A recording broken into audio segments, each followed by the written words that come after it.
बंदे बंदे पुरुषोत्तम। अतुलदा प्रणाम करके बैठे। उन्होंने श्री ठाकुर जी से पूछा कि यशोदा गोपाल को छोड़कर दूध को गिरने से बचाने के लिए दौड़ पड़ती हैं, एवं तुलसीदास ने भगवान के लिए सब कुछ त्याग करने की बात कही है। इन दोनों में कौन ठीक है? श्री ठाकुर जी बोले, दोनों ही ठीक है। वह दूध गर्म कर रही है किसके लिए? गोपाल के लिए तो, यानी उनके इंटरेस्ट स्वार्थ में उन्हें रखकर दूध को बचाने जाती हैं। मेरी माँ ने हरितिकी बगान में कोयले की राख से छोटे छोटे कोयले के टुकड़े चुनकर धो धा कर रखा था। यह देखकर एक भद्र व्यक्ति ने अपने साथी से कहा था, हम लोग इतना विषयासक्त कहाँ हैं, स्वयं माँ ही यह कर रही हैं। यह बात मेरी माँ को मालूम हुई। मेरी माँ ने कहा, तुम लोगों से कहीं अधिक मैं विषयासक्त हूँ। मैं हर समय देखती हूँ कि मेरे लड़के को कैसे आराम पहुँचे।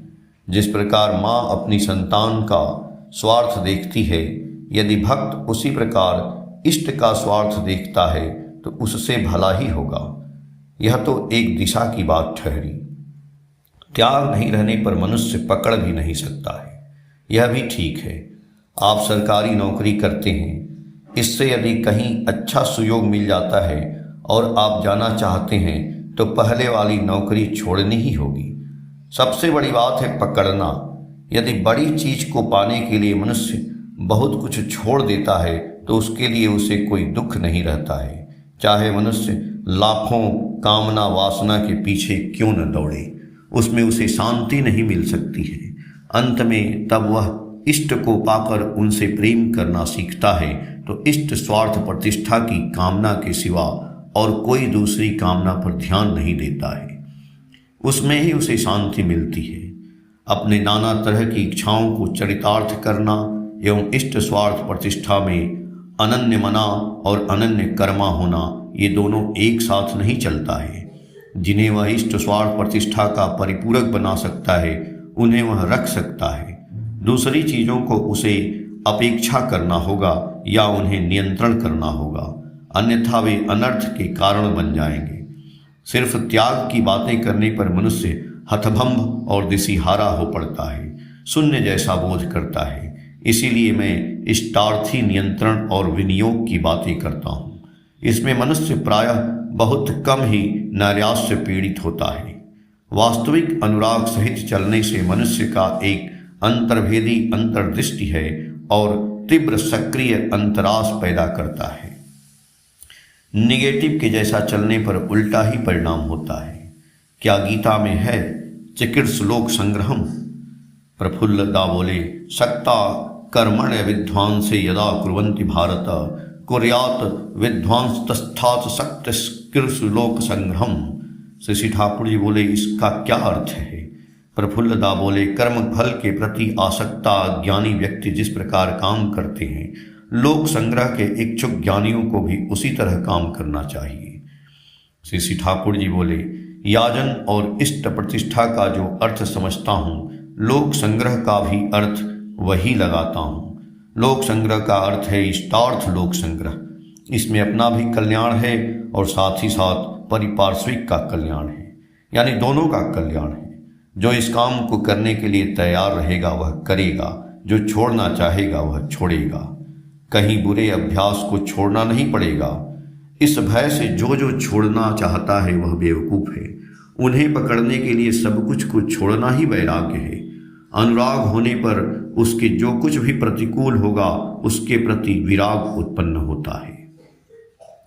अतुलदा बोले कि सत्संग जगत में मैं तो दूध पीने वाले बच्चों की तरह हूँ, कुछ नहीं जानता हूँ।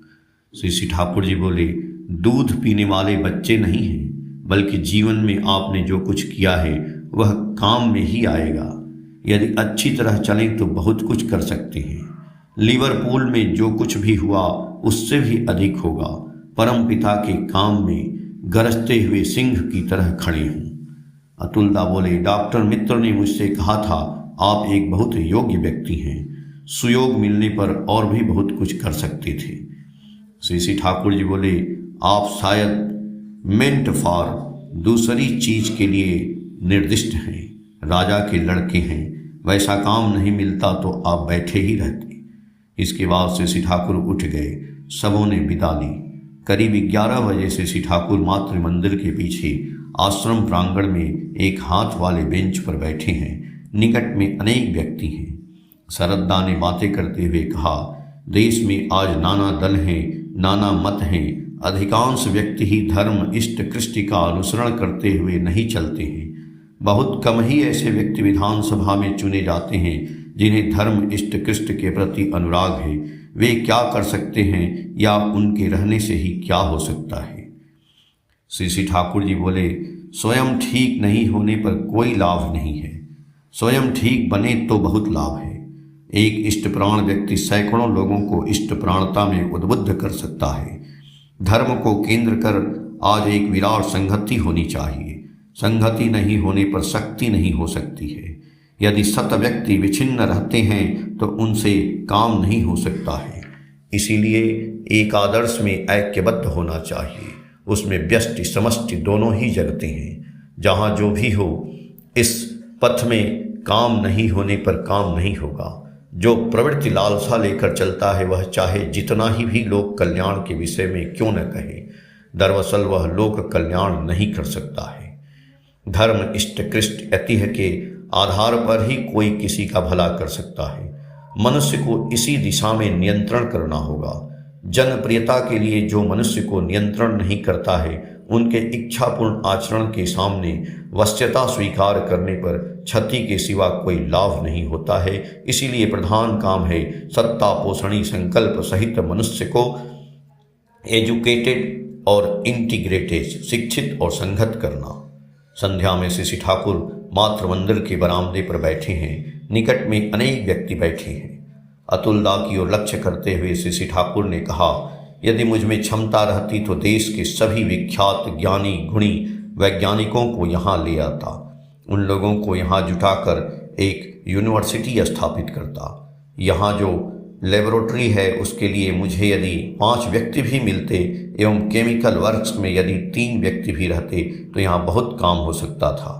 लोगों का बहुत उपकार होता।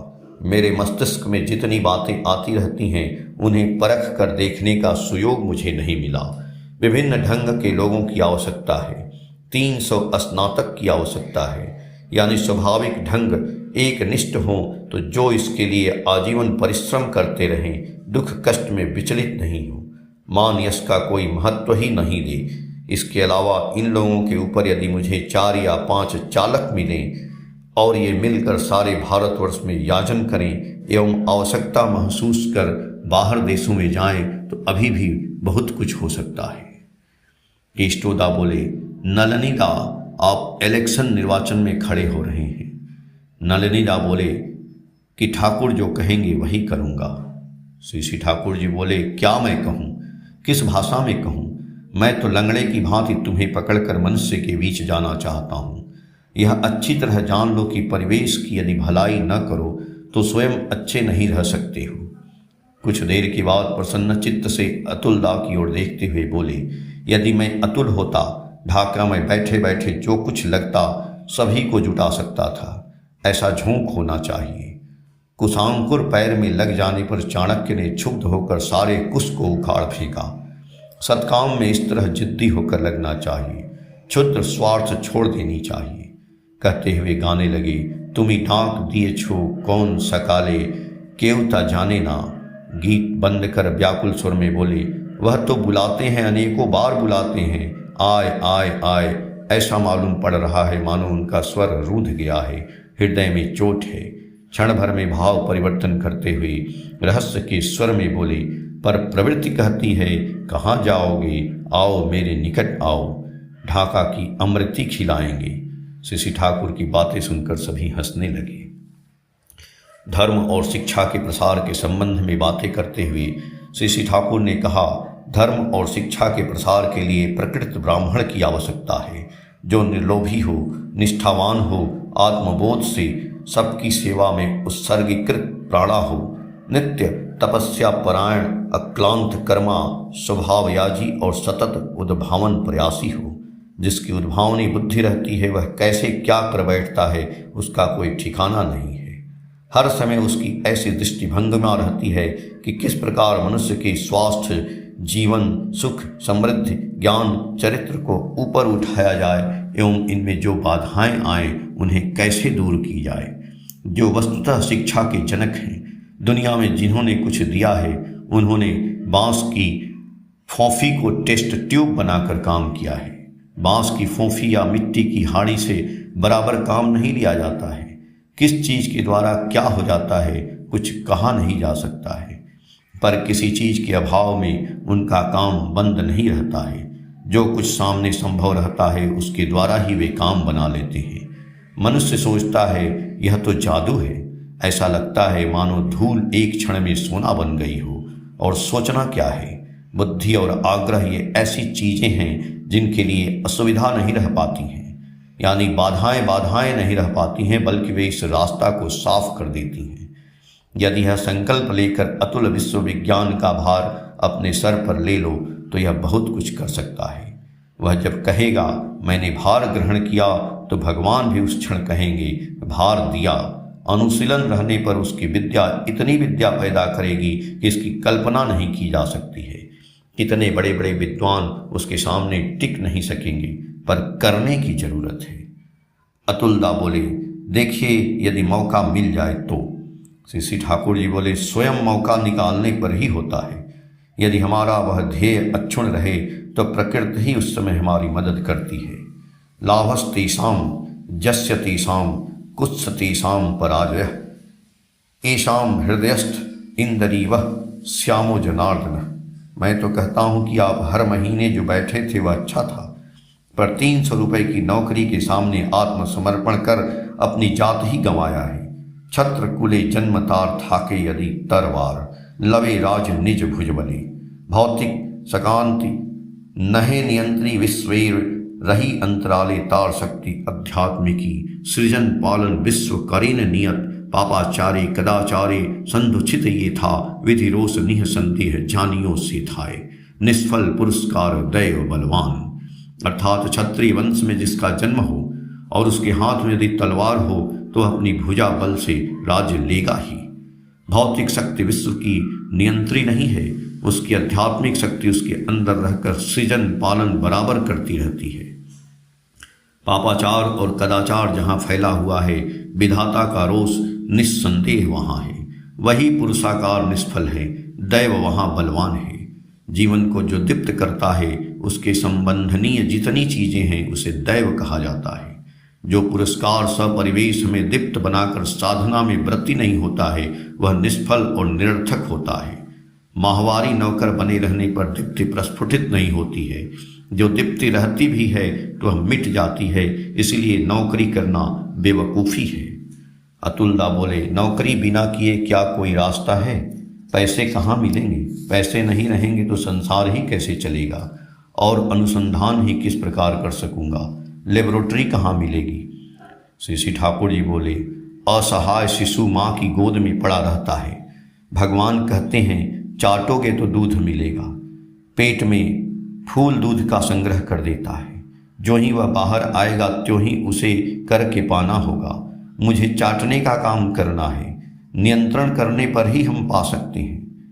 माँ तो हमें दूध पिलाने के लिए सर्वदा तैयार रहती है, पर चाटना तो हमें ही पड़ेगा। परम पिता ने सबके लिए सब कुछ जुटा रखा है, उनकी गोद में ही तो हम लोग हैं। खोज ढूंढ कर जुटा लेना होगा। बिना किए हुए सुख नहीं मिलता है, इसीलिए ऐसी व्यवस्था है, वह तो देने के लिए व्यग्र है। श्री ठाकुर ने केष्टोदा से कहा, कॉलेज की ओर अधिक ध्यान दें। अतुलदा बोले, विलायत के विश्वविद्यालय में ऐसी अच्छी व्यवस्था है। वैज्ञानिक अनुसंधान का ऐसा सुनहरा मौका है कि उस परिवेश में रहने पर आप से आप ही अनुसंधान करने का आग्रह जगता है। श्री ठाकुर जी बोले, यही तो हम लोगों में कमी है कि हम स्वयं कष्टकर तकलीफ़ों को झेलते हुए कुछ करना सीखते नहीं। एक दिन में ही वैसी सुविधा नहीं होती है। असुविधा के बीच सुविधा करने की जरूरत है। उन्हें भी प्रारब्ध में ऐसे स्तर से गुजरना पड़ा है। हमें वैसा अभिन्नता नहीं है। हम दूसरे के द्वारा बने बने अनुसंधान केंद्र में अनुसंधान करने में अभ्यस्त हैं, इसीलिए दूसरे की सहायता के बगैर एक पग भी आगे नहीं बढ़ा सकते। परमुखापेक्षी रहने पर क्या काम होता है? दूसरे का सेवा लेते रहने से आत्मशक्ति नष्ट हो जाती है। बलम बलम बाहुबलम, जो कुछ करने के लिए जितनी चीज़ों की आवश्यकता है उन्हें स्वयं जुटाना चाहिए। यदि नंगे लोग परमपिता का नाम लेकर एकत्र हो जाए तो वे कठिन से कठिन काम कर सकते हैं। परमपिता की दया से मूर्ख ग्रामवासियों के बीच कम काम नहीं हुआ है। जय गुरु।